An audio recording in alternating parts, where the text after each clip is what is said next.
The story begins in a castle, as we see a fight between knights, but a man named Arnold arrives, easily cutting down anyone in his path. He makes his way inside, and we see another group of knights who are holding the line while the crown prince escapes. We meet one of the knights named Rishe, and learn that the man is the Emperor of the Hein Empire. The knights try attacking him together, but he easily dodges and takes them out.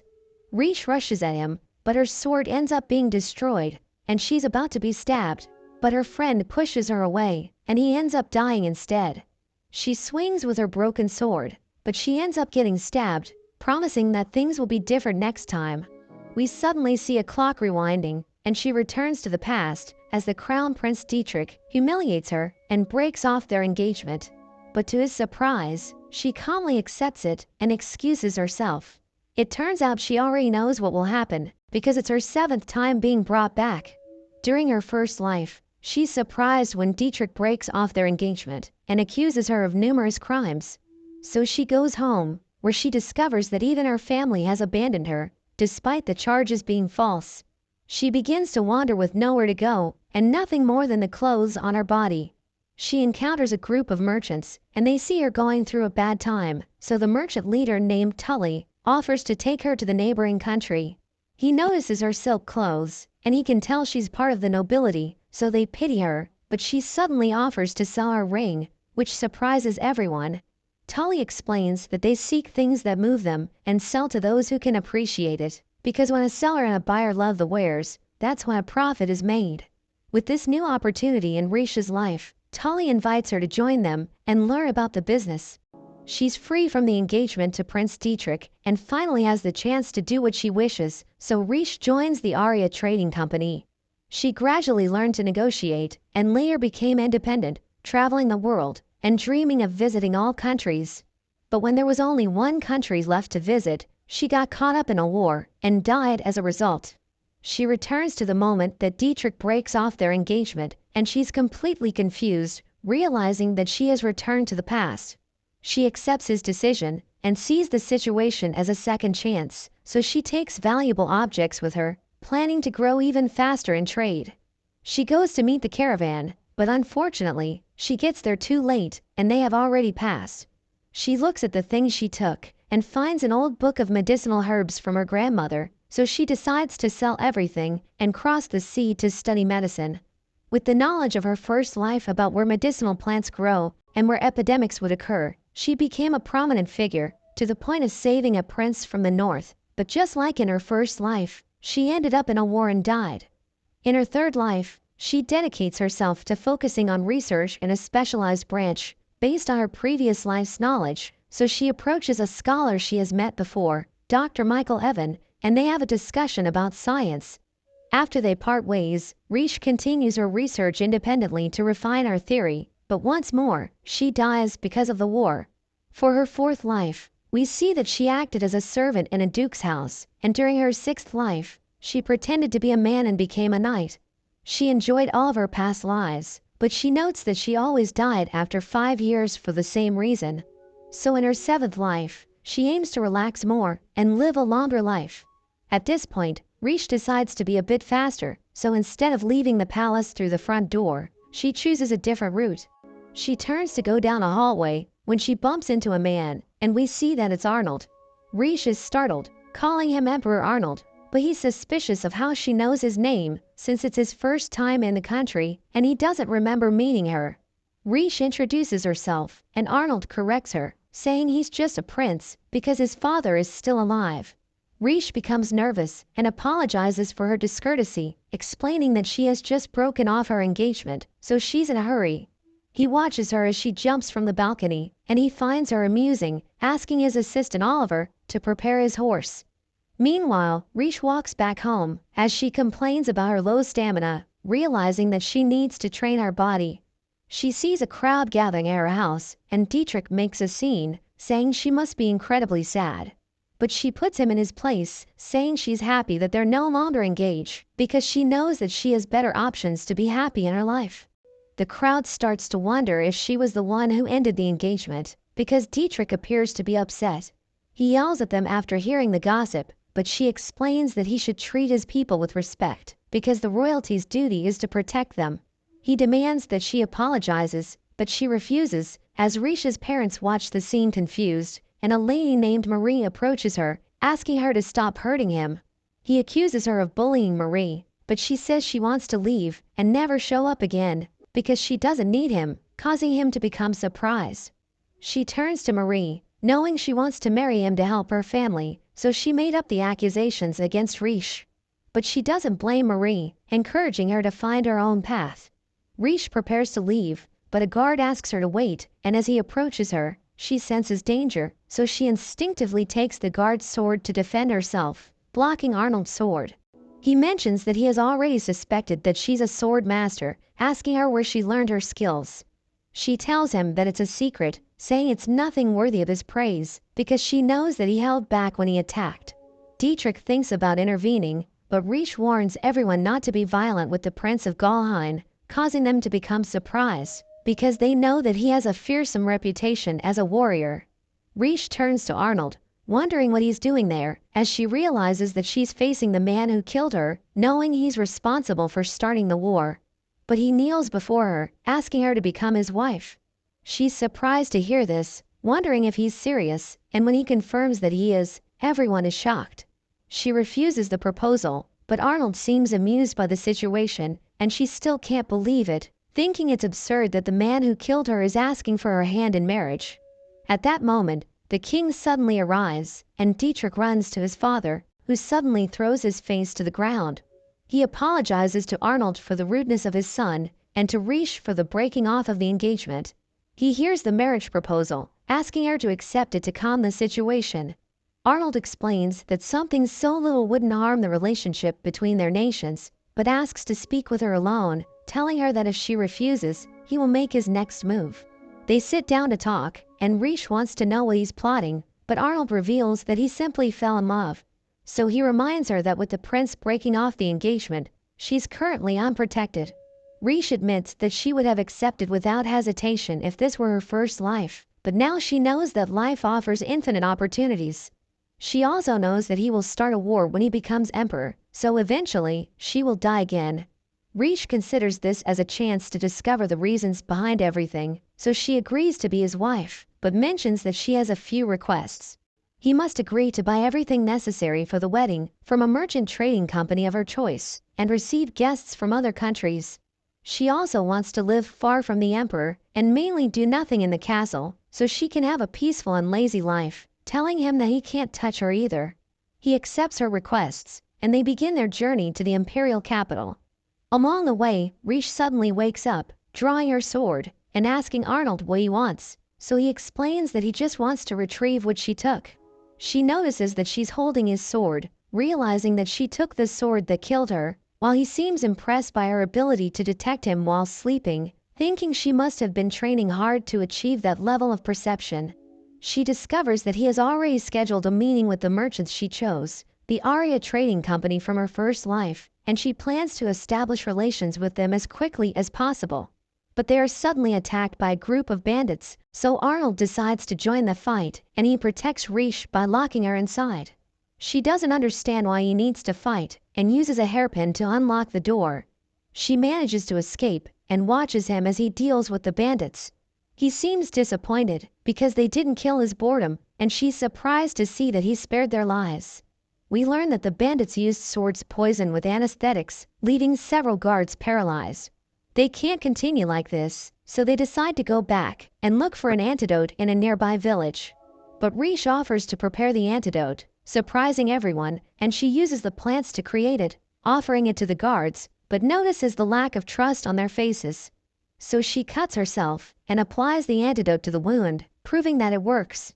They use it to cure the guards, as Oliver tells him that he was reckless for choosing to fight personally, saying he even involved Rishe in it. Oliver sees Rishe collecting flowers, and he mentions that he got her involved, but Arnold explains that he tried to keep her out of it. He joins her, asking her how she managed to get out of the carriage, but she says it's a secret. We learn that when Rishe worked as a servant, her master used to lock herself in her room, so Rishe learned to pick locks.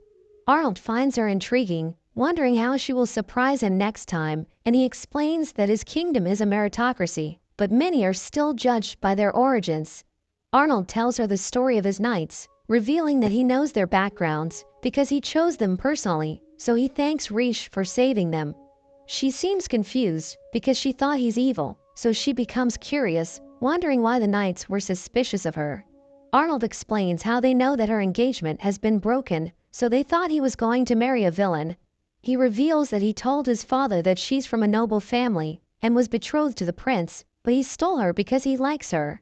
He adds that his bride needs to be from the royal family of another country because his family needs someone who can act as a hostage. She's excited by the idea of being stolen and seen as a hostage because she won't have to attend official events, so she can just stay in his palace and rest. They arrived at the imperial capital, the only country she wasn't able to visit, and we learn that the capital is a major influence in the world because it's rich in natural resources. At the castle, Rishe discovers that the imperial villa isn't ready, so she will have to sleep in a guest room, and Arnold warns her that it's in a terrible state. But she mentions that she can clean the place on her own, knowing she's a hostage. We see the place covered in dust, but Rishe quickly makes the place shine, thanks to her experience as a servant. She recalls that Arnold will kill the emperor in a few years, and this will mark the beginning of the war, so she decides to stay away from his father. She goes out to get water, and she sees the maids humiliating a servant named Elsie. Rishe approaches her, but they mistake her for a maid, and they try to intimidate her. But she ignores them, helping Elsie get back up, and telling a maid named Diana not to wash the curtains, because it's going to rain. But Diana doesn't believe her, mocking her as she leaves. Elsie thanks Rishe for protecting her, and Rishe advises her to brush her clothes. She wonders who Rishe might be, but she changes the subject and decides to help her with the laundry. The day passes, and it rains as Rishe predicted. Later on, Rishe remembers her dream of visiting all countries. She never achieved this in her previous lives, but now she's in the country she had never reached. Rishe suddenly senses Arnold's presence and asks him to come out of the shadows. He continues to be impressed by her, and he joins her at the terrace, telling her about the establishments in the city.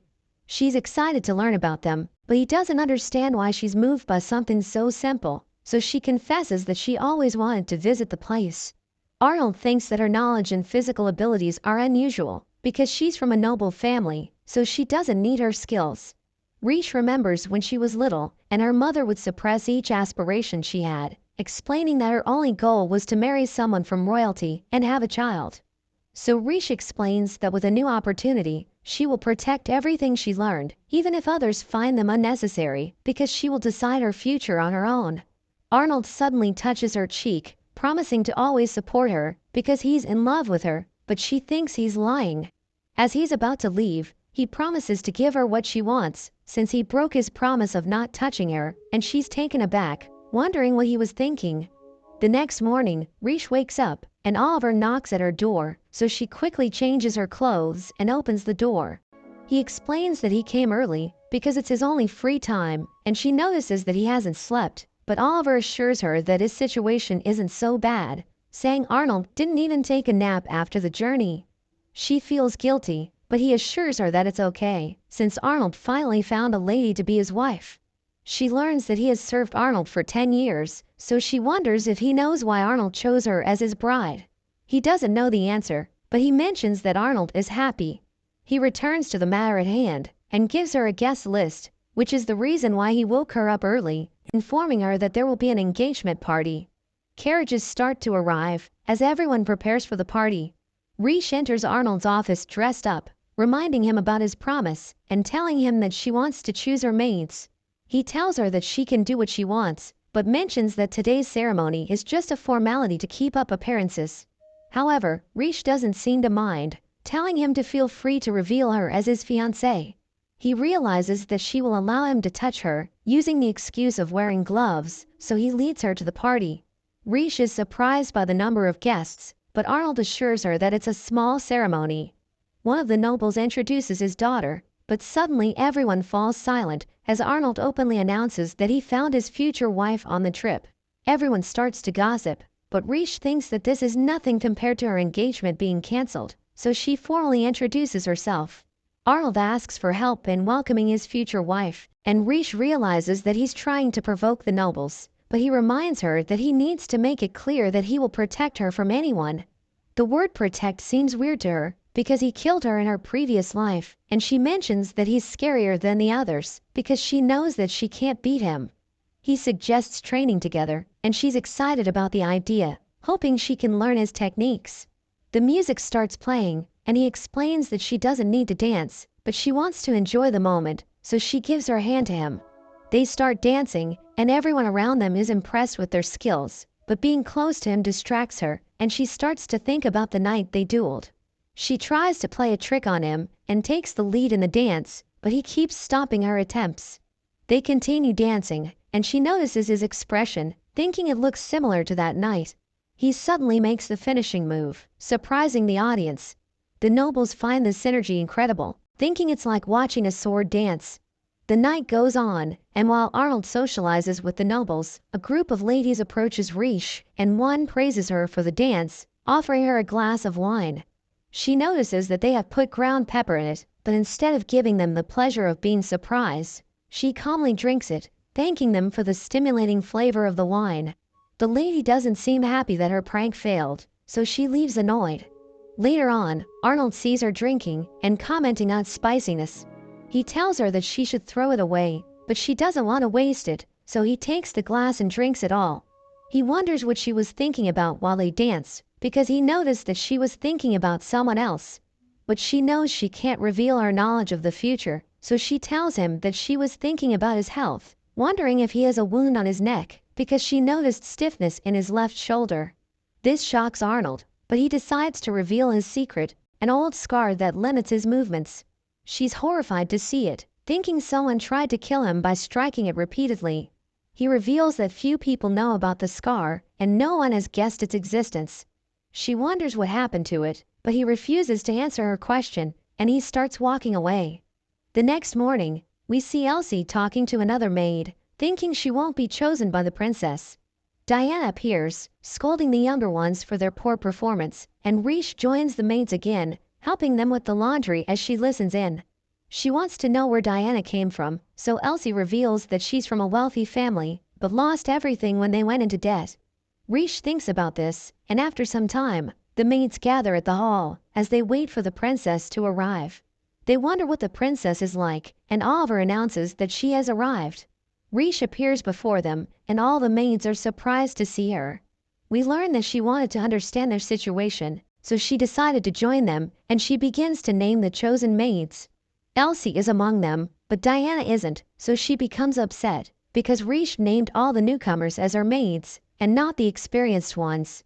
Rishe decides to fire her, so she falls into shock, and Rishe talks to her, asking her about the difficulties she encountered when she first arrived at the palace. She confesses that she had trouble understanding things at first, but Rishe mentions that knowing how to read and write, she managed to improve and become one of the best, unlike the other girls who weren't born into wealthy families or received proper education. If she hadn't learned those things, she could never have become the best maid, and without realizing it, she mistreated the newcomers and didn't teach them properly. Her friends try to plead for her not to be fired, and Rishe approaches her, saying she recognizes Diana's efforts, so she explains that she will assign her the position of teacher, because she wants the country house to be a training center for the maids. Diana will teach the new maids household tasks, as well as reading and writing, because it will give them an advantage wherever they go, and Diana cries as she accepts the offer. Oliver lets this news reach Arnold, as he confesses that he's having fun observing her, and wonders what she might achieve for the country, but Arnold explains that he didn't choose her as his wife for the good of the nation. Diana presents her teaching material to Rishe, and she seems impressed with her ideas. Diana is excited about her new position, so she changes her attitude, and when she leaves, she agrees to help Elsie with her studies. Elsie helps Rishe prepare for her meeting with her guests, but she's curious why Our Lady is wearing such a valuable dress, because she knows that her guests are just merchants. Rishe refuses to tell her the reason, but we learn that she wants to look presentable, because she's about to meet the people who taught her how to do business. She wants to win them over as allies, as this will greatly enhance her options in the future, knowing the company was recently established, so they must be trying to do business with noble families. Oliver announces that her guest has arrived, and we see her talking to Tully. She thanks him for accepting our invitation, and he begins to talk about the wedding, while Rishe thinks about how she has the advantage in the negotiation because she knows him well from her first life. She proposes that his company take care of her wedding preparations and asks to see his products. But Tully reveals that he has no products to offer, as someone of Rishe's level wouldn't get involved with them, explaining they would be incapable of securing items that meet her demands. He notes that she's determined, thinking she's betting everything on this negotiation, so she tries to explain that she wants her wedding to be extravagant. But he tells her that he doesn't have the products to help her, so he decides to leave. She tries to stop him, but he continues to walk away, telling her that he will spend a few days in the region. Rishe is tending to her garden, sad that she hasn't managed to win him over as an ally. She remembers that one of the pieces of advice he gave her is to offer something unique, as this allows a merchant to choose the clients he wants. She thinks about what to do, knowing she will need the contacts her company will make as it expands. She reflects on the last words he said before leaving, and she realizes that he's still in the region. She orders her guards to patrol the area, while she rests in her room. That evening, Tully mentions that accepting her as a client would end in a loss, but he suddenly finds her at the end with her hair dyed, winning over his companions with alcohol. They start talking, and he's impressed by the color of her hair. She offers to teach him the dyeing method if he agrees to negotiate, but he knows that she brought something of more value, so he agrees to negotiate with her. She tells him to speak freely, so he asks her to drop the pretense of ordering products for the wedding. He mentions that his intuition is telling him that he shouldn't accept her as a client, but he imagines her as a business partner. He mentions that he isn't comfortable participating in something he doesn't know, so he tells her to explain her plan. But she can't explain everything, saying she wants the Arya company as her ally. Tully is an experienced merchant, so he can't accept an alliance without knowing if he will gain something from it.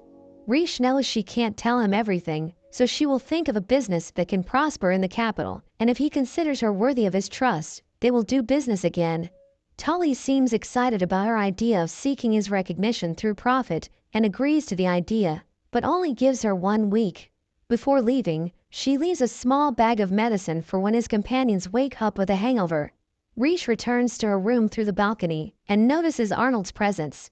He notes how late she arrived and knows that her business proposal was rejected, finding it strange for a mere merchant to refuse a request from the future princess. He remembers that he promised to let her do as she wished and admits that he has no right to criticize her actions, so he informs her that he was just waiting for her to return. He suddenly starts approaching her, and she feels intimidated by his presence, so she apologizes, knowing a bride shouldn't escape during the night. But he explains that he doesn't care about her reputation and just wants to ensure her safety. She's surprised to hear this, and he declares that from now on, he will accompany her when she goes to the city. He acknowledges that she's free to do as she pleases, but tells her not to put herself in danger. She mentions that he's too lenient, but he knows that if he forbids her from going to the city again, she will find a way to escape, so he thinks that granting permission with conditions is the best solution. He admits that she's unpredictable, but Rishe mentions that he and Tully seem to enjoy this. So he becomes jealous, inquiring about her relationship with Tully, but Rishe changes the topic, asking him if he's hungry. In the kitchen, she prepares something to eat, and she confesses that she isn't good at cooking, but he tries the soup she made and mentions that it tastes good. They eat together, and Rishe explains the situation, saying she needs a business idea within a week. Arnold seems to accept it well and doesn't look for the reasons behind her pursuit of the Arya company. He asks if she already has business ideas, and Rishe admits that she does, although she doesn't know if they will work, so she needs to do research first. She notes that he looks happy, and she realizes that he's actually enjoying the situation, but he just tells her to do what she wants. Before leaving, he reveals that he has a younger brother and warns her to stay away from him. She inquires about him, but Arnold tells her that she doesn't need to know. Time is against Rishe, because she only has 1 week, so she spends the entire evening investigating everything about the capital. Meanwhile, Arnold talks with Oliver about the soup Rishe made, wondering if it's normal to add medicinal herbs to it. Returning to her garden, she encounters a stranger, and the guards advise her to stand back. He greets her, saying he sent letters to his brother to meet her, but never received a reply. He asks her not to look so nervous and introduces himself as Arnold's younger brother, Theodore. Rishe wonders why Arnold warned her not to get close to him, and he talks about the soil, but when she approaches him, he changes his tone and reveals he came to save her, since she's just a hostage. She's surprised that he knows about her situation, but informs him that she's pleased with the treatment she's receiving from Arnold. So Theodore becomes confused, and he bids her farewell. As she walks around the palace, Rishe mentions that she noticed her guard's attitude, so she demands to know if they have orders to keep her away from Theodore, but they tell her that they aren't allowed to say anything. Rishe understands she will have to deal with this soon, but decides to focus on the deal with Tully for now. Arnold discusses the importance of ordering the army to protect the people, but a man protests, saying they should focus on defending the nobles. But Arnold mentions that nobles have their private armies, so the man becomes upset, saying the emperor won't be pleased. Arnold tells him to know his place, causing him to become frightened, but Arnold realizes that Rishe is watching, and she signals at Arnold to change his approach. He decides to follow her, knowing he needs to please the nobles, so he explains that by protecting the people, it would be possible to raise taxes, which would be beneficial to the nobles, and the man realizes that he has a point. Rishe remembers what she studied about the capital, and she knows that Arnold is introducing policies that benefit the people, thinking he's nothing like the person who killed her in the past. When she goes to her room, she finds a letter from Theodore, telling her to go to the chapel if she wants to learn a secret. She becomes curious about it, so she goes to meet him. Theodore asks if she really knows his brother, saying that he's the type of person who doesn't care about killing. But Rishe already knows this, thinking about how he caused countless massacres when he invaded the other nations. Theodore even reveals that Arnold killed his own mother, saying he will do the same to her one day. But Rishe isn't bothered after hearing this, saying she was already aware of this, but still chose to be Arnold's wife. Theodore tries to convince her that his brother is a heartless person, but Arnold suddenly arrives. Theodore wonders why he's there, saying it's a misunderstanding, but Arnold reminds him how he told him to stay away from Rishe. Theodore becomes nervous, and he changes his attitude to be submissive. Rishe sees his condition and tells Arnold to talk to his brother, but Arnold thinks there's no need, so Theodore changes again, saying it's exactly as he thought. He becomes calm and apologizes to his brother, promising not to speak to Rishe again. He starts to leave, but says he was happy he could see him up close after so many years. Arnold remembers that he also warned Rishe to stay away from him, but she explains that Theodore signed with Arnold's name on the letter, so she couldn't ignore it. We learn that Arnold received a response from her to a letter he never sent, and that's how he knew where they would be. Rishe thanks him for coming, and since they're alone, she wants to know why people think he's cruel. He reveals that it's because it's true, but Rishe isn't convinced. Even though he took many lives in the last war, she has seen what he does for the Empire and thinks he's kind. Arnold grabs her neck and warns her not to be so naive if she wants to survive in the palace, because she hasn't seen him on a battlefield. She thinks that he has been a caring person since her arrival, but Arnold reveals that he's just using her. Rishe still doesn't see him as a cruel person, and Arnold seems angry, but looking into her eyes, he sees the eyes of someone on the battlefield, ready to die for her ideals. He finds killing someone with such resolve terrifying, and she's surprised that there are things that scare him. She mentions that she has dreams where she dies, and worries that she's living a dream after her death, but she decided not to run away, so her resolve is to live as his wife. Arnold seems pleased, so he puts his hands on her back and finally kisses her. The next morning, Rishe cooks something, but still thinks about the kiss, wondering what he meant by not needing the resolve to live as his wife. Elsie arrives, thinking she's working too much. Rishe tells her not to worry, but we learn she's at her limit. Elsie notices her painted nails, and she reveals that it will be her merchandise for Tully. In the East, they usually paint their nails with paints made from flowers, so she added color to a nail-strengthening tonic, so they can look elegant even when doing chores and washing. Elsie admits her nails always break, and Rishe explains that this will help, but she must also eat meat and fish. Elsie thinks she will be able to use her pay to buy it, and talks about how her family is poor, so this job is how she helps support her family, and Rishe understands that there's a problem with poverty in the country. She paints her nails, and Elsie thinks it's beautiful, so Rishe says she will give her a bottle, asking about her favorite color. Elsie gets emotional and starts crying, explaining how her family has always been poor and she never had any good clothes, but now she's Rishe's maid and is receiving something so beautiful, so she is truly happy. Rishe sees the other maids and realizes that there are many girls who ignore their own dreams for their families, so with that in mind, it's time to show Tully her business idea. Rishe tells him that almost everyone who enters and leaves the capital are working men, so the small bottles of nail polish would be a great souvenir. Tully recognizes that it's a good idea and that noble women would also buy it, but he suspects that Rishe has more to say, and she admits that this is where their discussion begins. We learn that 3 years ago, Arnold created a minimum wage in the country, but this only benefited those who could find work. She explains that her product isn't expensive or difficult to make, but it requires manpower, so she suggests hiring people from the slums, and if he agrees, she will tell him how to create it. Tully is disappointed at this, because he isn't interested in doing charity, but Rishe explains that it's a business proposal. After the war, the country created many policies that help its people, but there are still many who can't benefit from them. She explains that if it continues like this, the economy will stagnate, which means less taxes for the empire and fewer customers for merchants. She remembers what he used to say, that first-class merchants can choose their customers, but she wants to produce their own customers instead.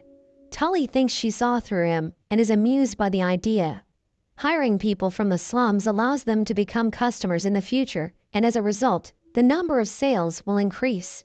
But Tully reveals that he can use her fixation to his advantage in the negotiation and asks if he should point out the flaws in her plan. He seems arrogant, but Rishe knew he wouldn't agree so easily, so she pulls the ace from her sleeve, and Tully is shocked, because it's a recipe to cure his sister's disease. Rishe reveals she has been cultivating medicinal plants from the East, and by mixing them, she can create a cure using that recipe. Tully is surprised, but thinks she's not a doctor, so Rishe asks about the medicine she gave him the other day to cure a hangover. One of them admits that it helped, and they discover that she created it on her own. Tully thinks that she has turned the tables on him, and now it's about whether she chooses him. He begs her, but Rishe clarifies that she doesn't intend to commercialize it, so she will give it away for free, and his sister should recover in a year.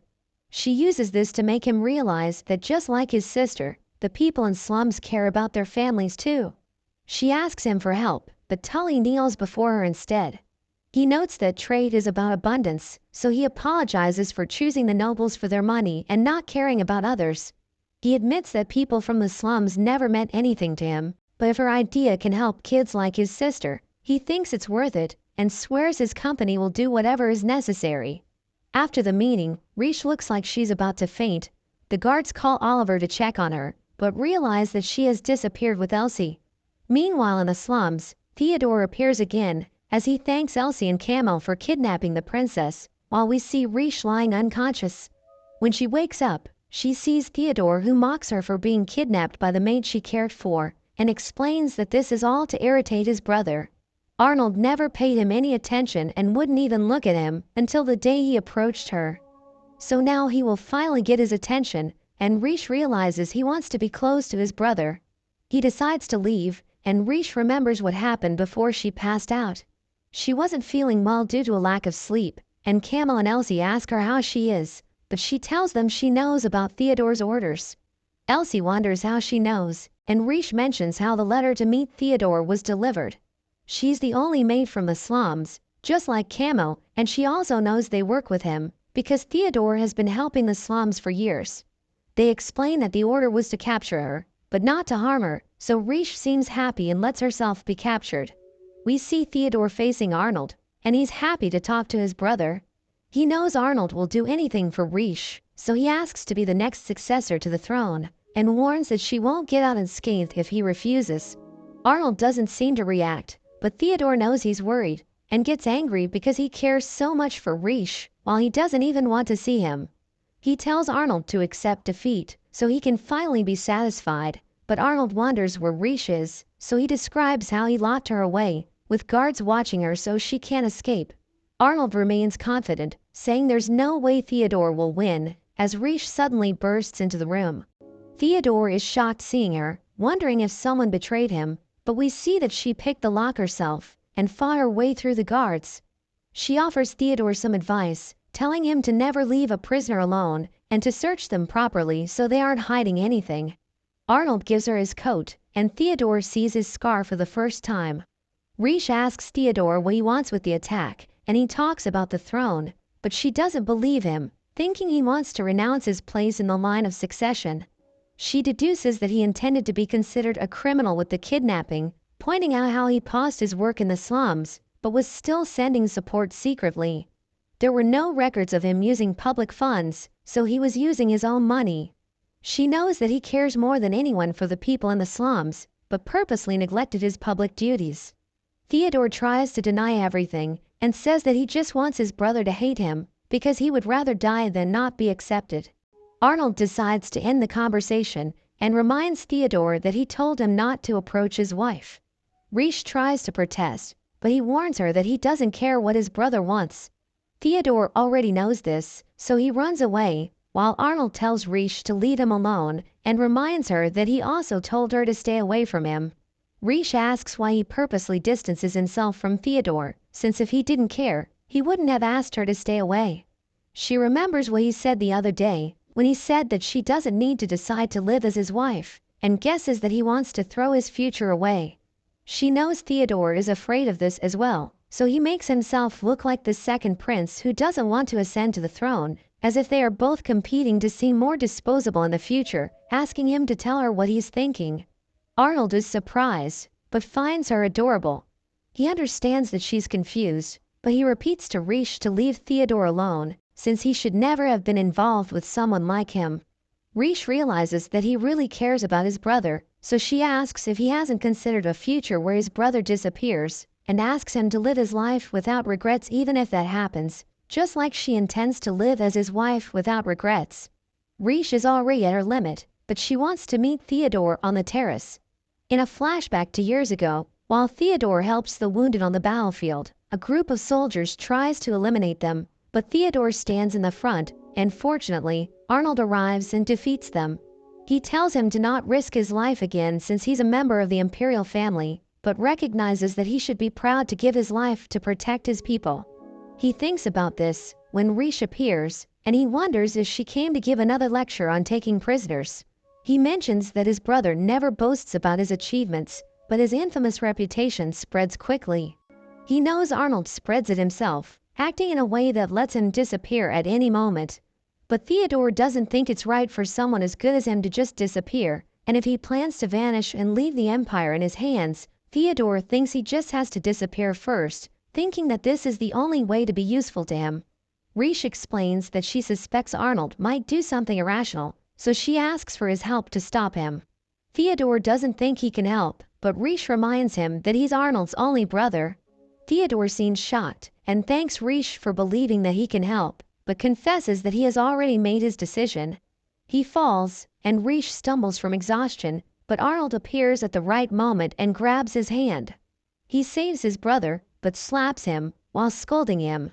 Theodore confesses that he wants to be useful, so he will do anything to be a strength for him, because Arnold is his only brother whom he has always admired. Arnold tells him not to do something so foolish and reminds him that he already told him to never put his life in danger again.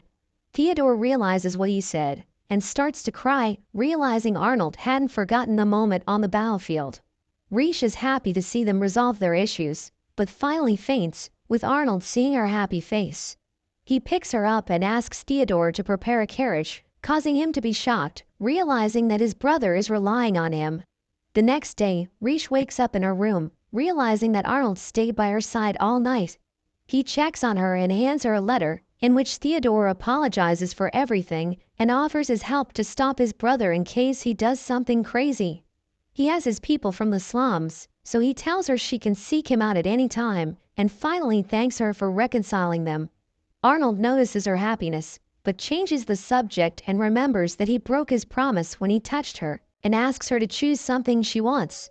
She suddenly remembers the kiss, so she blushes and becomes embarrassed, saying she doesn't need anything. Arnold turns around and thanks her for taking care of his brother, but she notes that he will also be her brother. Rishe goes to see Theodore, and she thanks him for not punishing Elsie and Camel. She also notes how the slums have been progressing well with the new policies under his leadership. Theodore confesses that it was Arnold who asked him to take the position, so he will also take care of official matters from now on.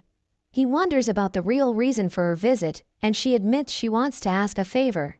Theodore appears shocked, but Rishe assures him it will be something special for his brother. Hours later, the maids inform Rishe that everything is ready, while an official letter from the Kingdom of Coils arrives for Arnold, but he doesn't seem excited. Rishe interrupts him, and Arnold notices her tense face. She takes a deep breath and declares that a room in the villa has been prepared for him, so she wants to show it. But Arnold doesn't understand why she's nervous, so Rishe explains that her servants worked hard arranging the room, and his visit is like a graduation exam for them. Arnold remembers she wanted to live alone, but Rishe denies it, saying she wants to live with him. Arnold thinks she's plotting something, but accepts the invitation since she improved his mood after seeing the letter. They arrive at Arnold's new bedroom, and he seems impressed, seeing the villa that was abandoned for many years transformed in just 3 weeks.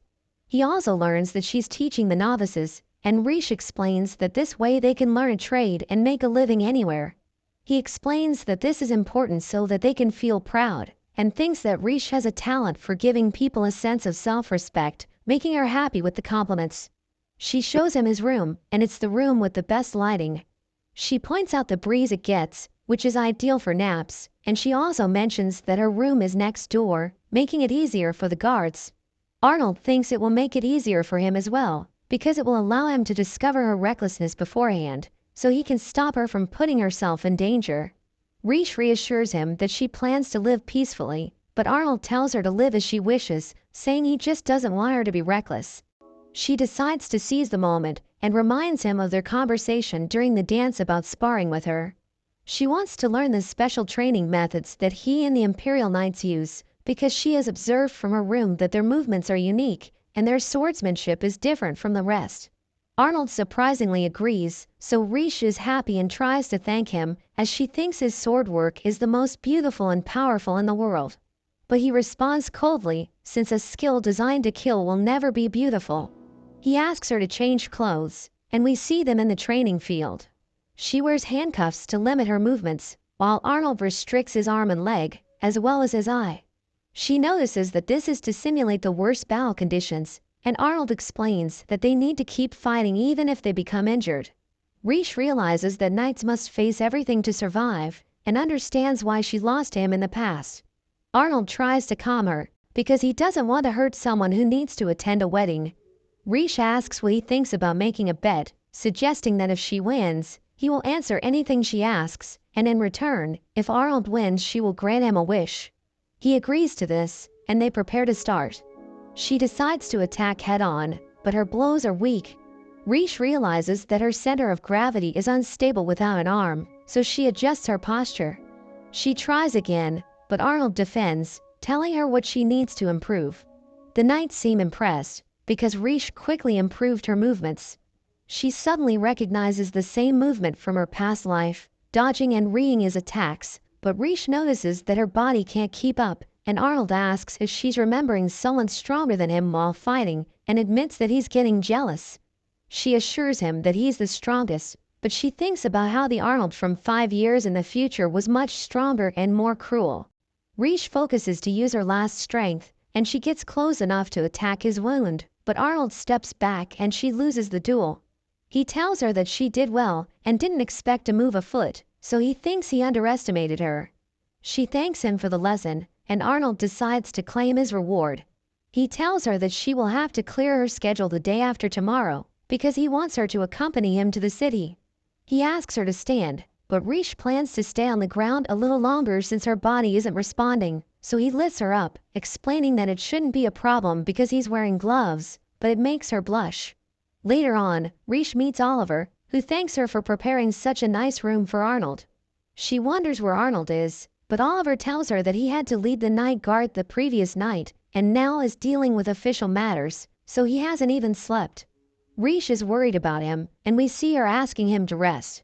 She emphasizes that it will affect his performance, but Arnold finds it impossible to sleep during the day due to the presence of people in the palace, so she offers to take care of his sleep.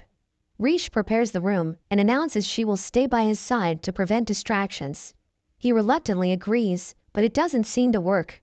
She decides to lie down next to him, patting him to imitate a slow heartbeat, because in her past life as a servant, she used to do this to help her ladies sleep better, but he finds it funny that she treats him like a child.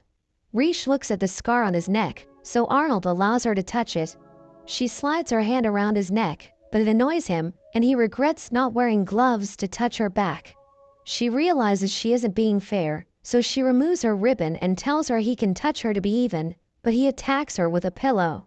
He gets up close to her and is satisfied seeing her reaction, thinking she's strange for not being bothered by lying next to him, but getting flustered by just looking into his eyes. Rishe confesses that she just wants him to relax, so Arnold asks her to stay until he falls asleep, feeling more comfortable when she's there. But Rishe ends up falling asleep and wakes up, wondering what Arnold is doing there. He reminds her that it was her idea, and she tries to excuse herself, but Oliver suddenly appears, and Arnold covers her with the blanket.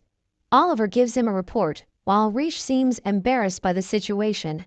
She eventually manages to leave, and Elsie tells her she has a package from the Aria Trading Company. It turns out to be a wig, and Rishe is excited to have it. We see the knight candidates starting their training, and Rishe uses the wig to pass as a knight, just like in her previous life.